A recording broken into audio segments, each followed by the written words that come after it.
আল্লাহ রাব্বুল আলামিন যখন রূহ বানিয়েছিলেন,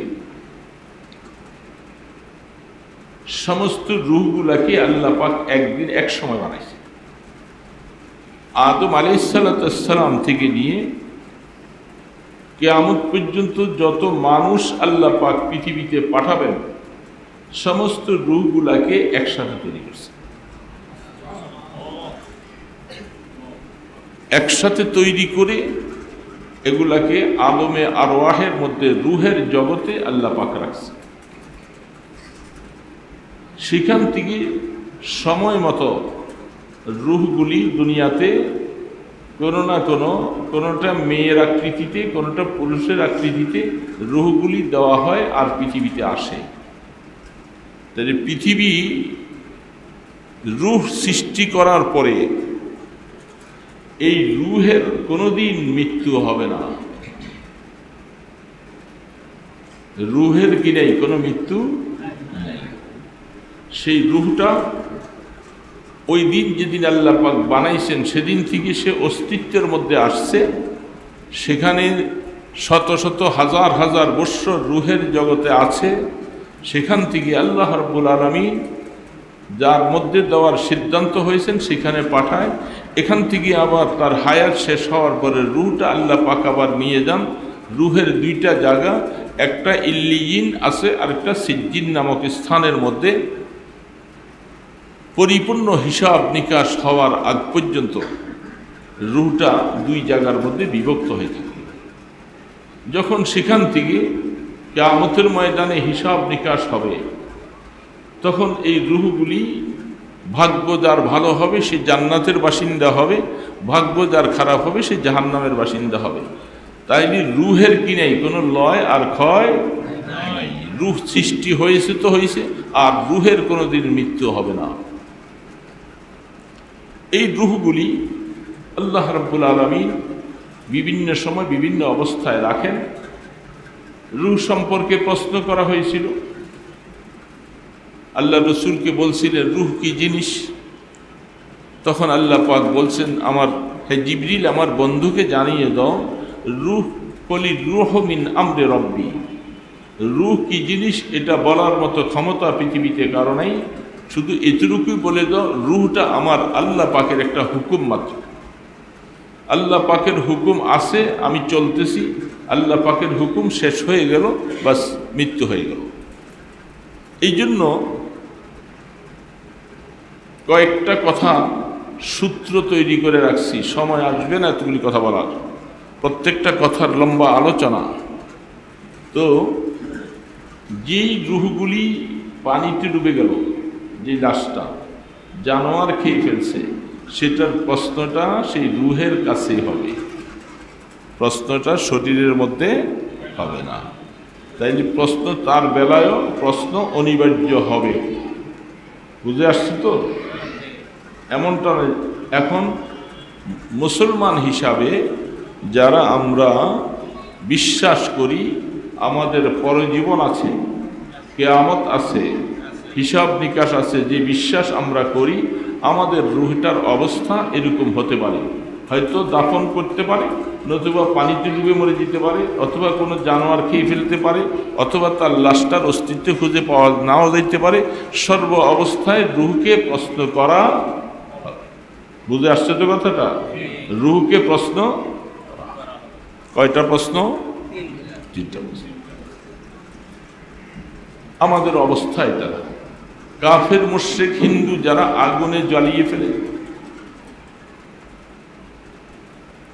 তাদের রূহগুলো, তাদের ধারণা হচ্ছে আগুনে জ্বালিয়ে পুড়ে দেওয়ার পরে বাস তার আর প্রশ্ন নাই, কিছু নাই, বাস শেষ। মুসলমানদের আকীদা কি এটা? সে আগুনে পুড়ে দেওক আর যাই দেওক, সে আগুনে পুড়ে কখন? রূহ চলে যাওয়ার পরে।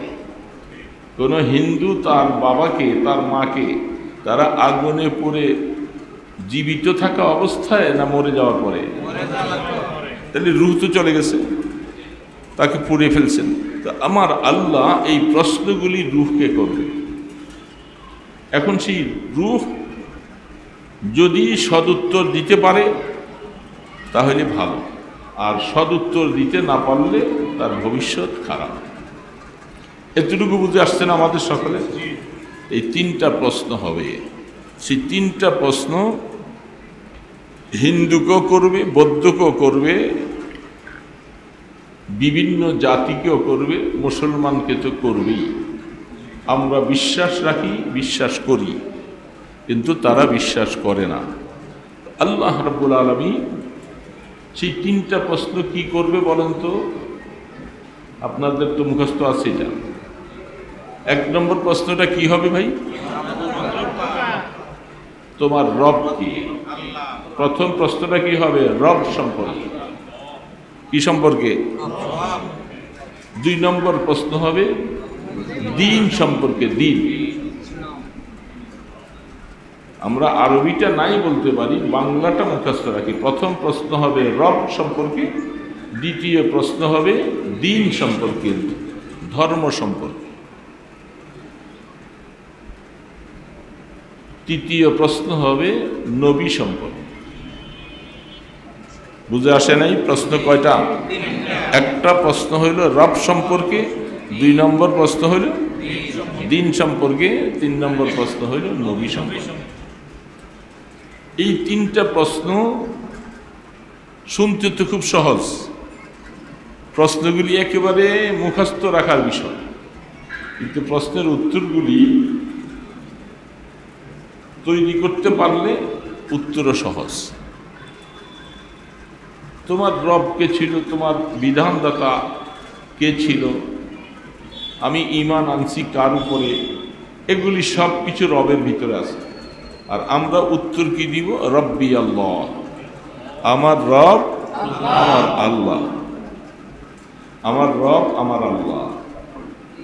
এই রব আল্লাহ এখান থেকে 100 বার মুখস্থ করে নিব, আর কবরে যাওয়ার পরে সুন্দর জবাব দিয়ে দিব, ব্যাপারটা এমন নয়। বোঝার জন্য বলছি। এই শব্দটা মুখস্থ করতে তো হিন্দুও পারে। কোন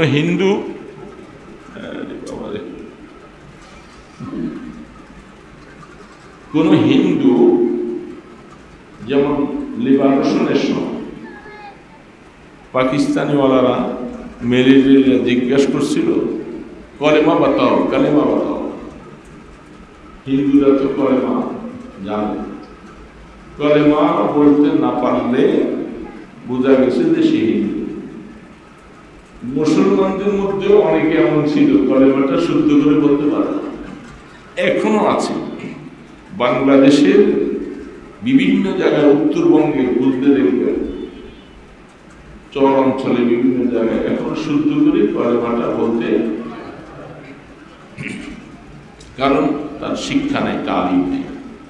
ওই সময় হিন্দুরা সহ কলেমাটা মুখস্থ করে দিয়েছে। কলেমা বাতার বললে সে কলেমা বলে দিছে। সে কি মুসলমান হয়ে গেছে? এই কলেমাটা বলার কারণে কি মুসলমান হয়ে গেছে?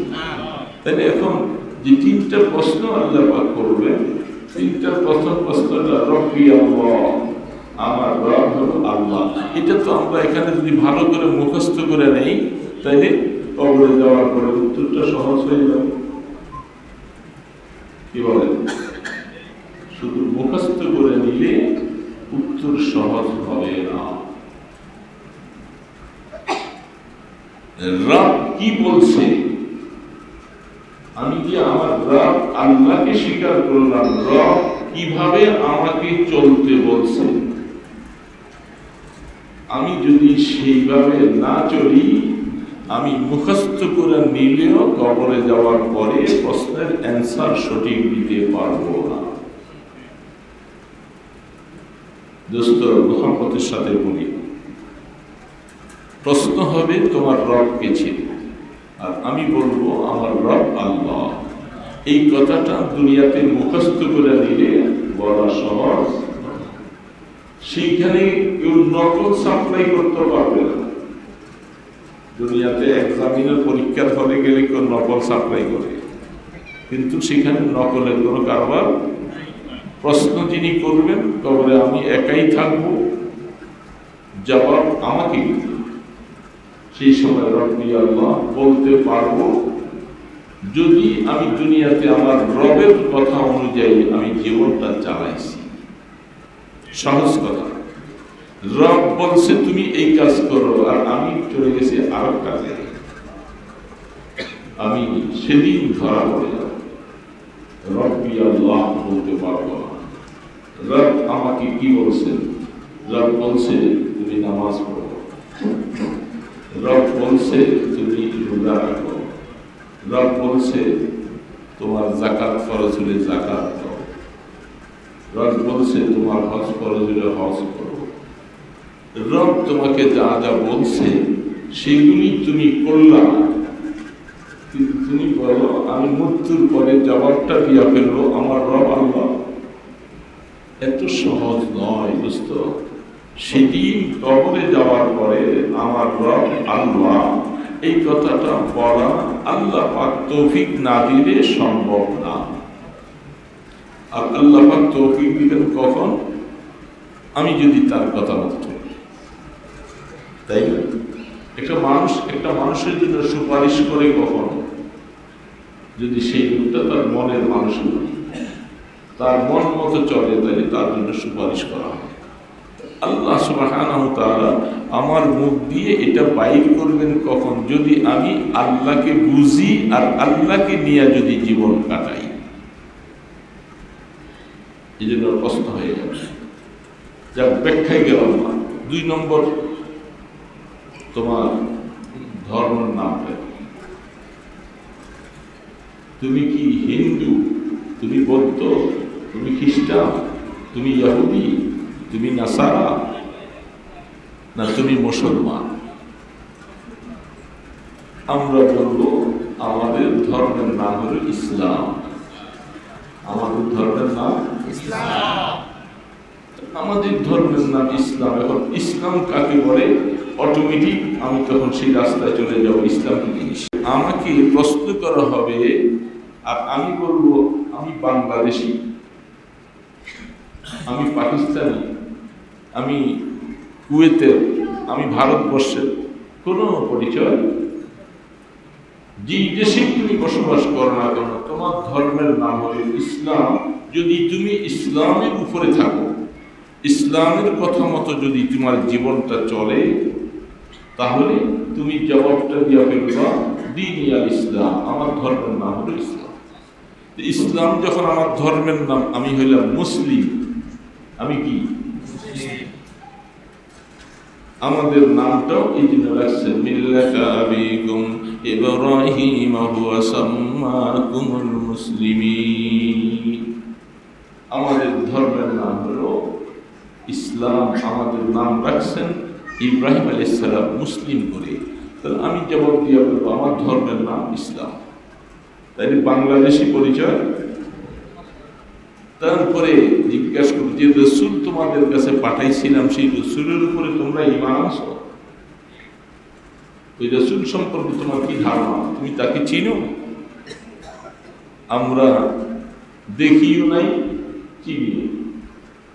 রসুল পাক সাল্লাল্লাহু আলাইহি সাল্লামের আনিত কথাগুলি যদি আমার জীবনে যদি আমি বাস্তবায়ন করে থাকি, আমি সরাসরি চিনব এবং উত্তরটাও সঠিক দিতে পারবো। আমার হাজার রাজুলুল্লাহি পরিসাফি, তাকে তোমরা চিনো, হুয়া মুহাম্মাদুর রাসূলুল্লাহ সাল্লাল্লাহু আলাইহি ওয়াসাল্লাম। তাহলে এই কথাগুলি মধ্যে কি নেই? কোনো বাংলাদেশি ভারতবর্ষের কি নেই? চিটাগাঙ্গের, নারায়ণগঞ্জের কোনো পরিচয় আছে? এই সম্পর্কে পরিচয় হবে। আমরা বাংলাদেশি মানুষ, এই জন্য আমাদের ভাষাটা বাংলা। এই জন্য আমরা পহেলা বৈশাখের সাথে খুব বেশি একেবারে উতপ্রোতভাবে জড়িত। পহেলা বৈশাখ আসলে পাগল হয়ে যায় আমাদের ছেলে মেয়ে নারী পুরুষরা সবাই, হে বৈশাখ হে বৈশাখ। কিন্তু আরবি মাস্টার নামটাও জানলাম। তো আমি যে কথা থেকে এখানে চলে আসছি সেই কথাটা আবার আস্তে আস্তে ফিরে যাচ্ছে। তাহলে সামনের যে মাসটা আসতেছে ওই মাসটাকে কি মাস বলবে? বলেন না কি মাস? জিলহজ মাস। তো জিলহজ মাসটার মধ্যে কি হয়? হজ অনুষ্ঠিত হয়। মুসলমানদের 5টা স্তম্ভের মধ্যে একটা হলো হজ। সেই জিলহজ মাসে হজ অনুষ্ঠিত হয়। সেই মাসের ভিতরে প্রথম 10টা দিন অনেক গুরুত্বপূর্ণ দিন। হাজি সাহেবেরা যারা এই যে হজে গেছে, এখনো যাইতেছে, যাবে, তারা মিনায় যাবে। সেখান থেকে কোথায় যাবে? মিনার থেকে বলে হজ করছে তারা, এরা তো পারে। যারা হজ করে নাই এরা চুপচাপ বসে গেছে। হাজি সাহেবেরা 8 তারিখ 7 তারিখ রাত্রে, অর্থাৎ 8 তারিখে হাজি সাহেবেরা কোথায় যাবে? মিনার ময়দান যাবে। মিনার ময়দান শোনেন নাই? হ্যাঁ, একেবারে অপরিচিত শব্দ সবাই শোনেন নাই এই কথাটা? নিয়ত করেন, কিছুই না যাই না, চুপচাপ কেবল জায়গায় হজে, কিছুই জানে না। হজে যাইতে হজ সম্পর্কে কিছু ধারণা নেওয়া দরকার। তো যারা হজ করতে যাচ্ছে তারা মক্কা শরীফ থেকে হজের নিয়ত করে প্রথম সব হাজি সাহেবেরা কোথায় যাবে? মিনার ময়দানে যাবে। সেইখানে তারা অবস্থান নিবে, সব হাজি সাহেবেরা সেখানে অবস্থান নেবে। জোহর, আসর, মাগরিব, ইশা, পরের দিন ফজর, এই 5 ওয়াক্ত নামাজ সেখানে পড়া সুন্নাত। এখন সেখানে হাজি সাহেবেরা যাওয়ার পরে সেখান থেকে হাজি সাহেবেরা হজের উদ্দেশ্যে কোথায় যাবে বলেন তো? হ্যাঁ, হায় হায়, এটা তো দেখি মুসলমান, এগুলো তো সহজে জানার কথা, কিছু জানেন না কেন? মিনার থেকে মুসলমানেরা ইহরাম বেঁধে কই যাবে? আরাফার ময়দানে যাবে। কোথায় যাবে? যাওয়ার জন্য নিয়ত আছে না সবাই? সহি নিয়ত করেন, আল্লাহ পাক একশো নিয়ে যাবে। মন চায় না? আরাফার ময়দানে যাবে। এই আরাফার ময়দানটা সেটা হজের জন্য 1 নম্বর খরচ, গুরুত্বপূর্ণ খরচ। কি নাম ওই জায়গাটার নাম? মুসলমানের এটা পরিচয় থাকার কথা। আরাফা ময়দানে আরাফা, সেইখানে না গেলে কোনো মানুষের হজ হবে না। আরাফার ময়দানে যদি কোনো মানুষ যাইতে না পারে, বাকি সব কাজ করছে, কিন্তু আরাফার ময়দানে পৌঁছতে পারে নাই, অসুস্থ হয়ে গেছে, হাসপাতালে শুয়ে রয়েছে, তার হজ হবে না। যত টাকা পয়সা নিয়ে গেছিল সব বরবাদ। বুঝে আসছে কথাটা? তাই হজ ফরজ আদায় করতে হলে কোথায় যাইতে হবে? সেই তারিখটার নাম হলো জিলহজের 9 তারিখ। জিলহজের না বৈশাখের 9 তারিখ? হ্যাঁ, জানুয়ারির 9 তারিখ বলেন না? বৈশাখ আর জানুয়ারির তারিখ। সমস্ত কাজ কারবার চলতেছে কোরআনের সাথে, আরবির সাথে। আমাদের নবী আরবি, কোরআনের ভাষা আরবি। আমরা নিজেরা ভালোবাসবো, মহব্বত করব কাকে? আরবি। শুধু কেউ জানুয়ারি আর বাংলা বৈশাখ লইয়া ব্যস্ত মুসলমান। আহা, মুসলমান কি হয়ে গেল? তাহলে জিলহজ মাসের 9 তারিখে আরাফার ময়দানে হজ অনুষ্ঠিত হয়। সমস্ত হাজি সাহেবেরা সেদিন ময়দানে আরাফায় পড়ছে। এখন এই ময়দানে আরাফায় ঠিক বেলা যখন দুপুর হয় তখন থেকে নিয়ে সূর্য ডুবার আগ পর্যন্ত সেখানে থাকবে। কথা প্রসঙ্গে বলতে যে আমি এখানে আসছি, আমি আসতেছি যেই কারণে আমি কথাটা আনছিলাম। তাহলে সূর্য ঠিক দুপুর যখন হয় তখন থেকে সূর্য ডুবা পর্যন্ত কোথায় থাকবে? সবাই সেই সীমানাটা যেখানে দেওয়া আছে তা অতিক্রম করা জায়েজ নাই। কোনো কারণে বেরিয়ে যেতে পারবে না, ওটার ভিতরে থাকা লাগবে। এখন সেটা 9 তারিখ, তাহলে বুঝছেন তো এটা কত বড় গুরুত্বপূর্ণ একটা কাজ। এখন যেই রাত্রে আপনি আরাফাতে গেলেন, রাত্র আগেরটা তো মিনাতে ছিলেন, 8 তারিখে ছিলেন আপনি কোথায়? মিনায়। 9 তারিখে গেলেন আরাফাতে। তো 9 তারিখের অবস্থানটা শুরু হবে দুপুর থেকে সূর্য ডুবা পর্যন্ত। সেখান থেকে হাজী সাহেবেরা তারা আবার সূর্য ডুবার পরে হিজরত করে তারা হাইটা পায়ে দলে হেঁটে গাড়িতে তারা সবাই যাবে যে জায়গাটায়, সেটার নাম মুজদালিফা।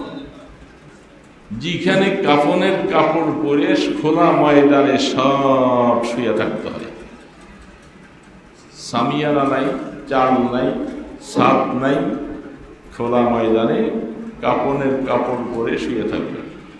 সব সিস্টেম এক, সবার পরনের মধ্যে মুর্দারের কাপড়, সব লক্ষ লক্ষ মানুষ সব শুয়ে রয়েছিল, লাশ রাত্রি শেষে সেখানে সব শুয়ে।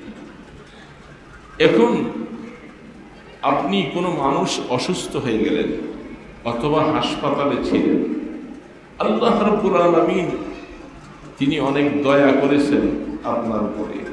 আমি হাসপাতালে ছিলাম, অসুস্থ ছিলাম, এই জন্য এই 9 তারিখ রাত্র যেটা আরাফাত থেকে শুরু হয়েছে, এই শুরুটা আপনাকে শবে সাদেকের আগ পর্যন্ত, শবে সাদেক ছিলেন না, ফজর, ফজর টাইম যখন হয়, শবে সাদেকের আগ পর্যন্ত হিসাব মতো দিনের আগে কি আসে? রাত আসে। দিনের আগে রাত আসে। প্রত্যেকটা, একটু আগে বলছিলাম না, প্রত্যেকটা দিনের আগে কি আসে? রাত আসে। তো প্রত্যেকটা দিনের আগে যদি রাত আসে, তাহলে সেই 9 তারিখ যেদিন ময়দানে আরাফাতে আমরা ছিলাম, সেই দিন যেই রাত্রটায় আমরা মুজদালিফায় যাইতেছি, ওই রাত্রটা তো সেই আমল। তো রাত্রের প্রথম আমলটা শুরু হলো, মাগরিবটা পড়েছি, সামনে ঈশা, সামনে ফজরটা আবার ওই দিনের, ফজর আবার ওই দিনের। তো রাত্রে আমরা এখন 2টা আমল পাইলাম, মাগরিব, ঈশা। তো আল্লাহ রাব্বুল আলামিন আমাদেরকে যে নামাজটা আমরা মাগরিব পড়েছি, সামনে ঈশা পড়ব, নিয়ত করছি, পড়তে পারবো কিনা জানা নাই, জানা আছে? ঘড়ির টাইমটা কোথায়? ও আচ্ছা, ঈশার নামাজ পড়তে পারবো কিনা তার কোনো নিশ্চয়তা নাই। এই যে নামাজটা আমরা পড়েছি মাগরিব, এই মাগরিবটা আর অনেক মানুষের উপরে ফরজ হয়েছে না? এই যে যারা দোকানে, রাস্তায় ঘাটে গাড়ি চালায়, মিশুক চালায়, দোকান চালাইতেছে, সবার উপরেই তো ফরজ ছিল। এরা মুসলমান না, তাদের উপরে ফরজ ছিল। তারা যে আদায় করলো না, এই যে দোকানে বসে আছে, সবাই ব্যস্ততায় বসে আছে, গাড়ি চালাইতেছে, তাদের জন্য কি এই নামাজটা মাফ হয়ে গেছে? আদায় করতে পারল না। কি হারাম! মানুষ যখন নামাজ ছেড়ে দেয়, ওই যে আমাদের মুফতি সাহেব আমার আগে বলছিল, আমরা সমাজটা যেন ভালো হয়, এলাকাটা যেন ভালো হয়, সবাই যেন সুখে শান্তিতে বসবাস করতে পারে, এই জন্য আল ফাতাহ তারা এই সংগঠনটা করছে। এলাকা ভালো হইতে হইলে এলাকার কি কোনো হাত পাওয়া আছে? এলাকার কি কোনো বাকশক্তি আছে? এলাকা চলে মানুষের মাধ্যমে। কার মাধ্যমে? মানুষের মাধ্যমেই তো এলাকা। তাহলে বোঝা যাচ্ছে মানুষ ভালো হইলে এলাকা ভালো। যদি মানুষ ভালো না হয় সেই এলাকা ভালো আল্লাহ পাক আইসা আপনাকে ভালো করে দিবে না। ফেরেশতাদের ক্ষমতা আছে, আপনাকে প্রথম ওয়ার্নিং দিবে, সোজা হও, সোজা না হলে দুইটা চটকনা দিয়া কানপট্টি ফাটাই দিয়া আপনাকে মসজিদে পাঠাই দিবে। এটা ক্ষমতা আছে, আছে না নাই? কিন্তু আল্লাহ পাক তা করবে না। মসজিদে আজান দেওয়ার সিস্টেম রাখছে, মসজিদ বানাবার সিস্টেম রাখছে। যখন আজান হবে তখন বুঝতে হবে মুসলমানেরা যে নামাজের সময় আছে। আজান হলেই তখন বুঝতে হবে। তো আল্লাহ পাক বলে আমি তোমাকে তো জানাই দিছি, তুমি আজান হলো নামাজ পড়লা না, মসজিদ দেখলা, তোমার দিলের মধ্যে নামাজের কথা আসলো না, আমি ফেরেশতা দিয়ে তোমাকে দুইটা থাপ্পড় দিয়ে মসজিদে পাঠাইতে পারি, কিন্তু এটা আমি করব না। যদি এটা করি তাহলে তোমার সাথে কি বিচার হবে? তোমার বিবেকটা কি সায় দিল? বিবেকের কি বিচার হলো?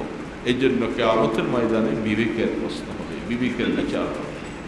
তুমি দোকানটা বুঝলা, তুমি মিশুক চালানটা বুঝলা, তুমি মাটি কাটা বুঝলা, সব কিছু বুঝলা, বাজার করতে বুঝলা, কিন্তু তোমার নামাজ এটা তুমি বুঝলা না। এই বিবেকটা, যে বিবেকে তোমাকে মিশুক চালাইতে শিখছে, যে বিবেকে তোমাকে রাস্তাটা সোজা দেখাই নিয়ে যাচ্ছে, যে বিবেকে তোমার ঈদ চাঁদে বিবি বাচ্চা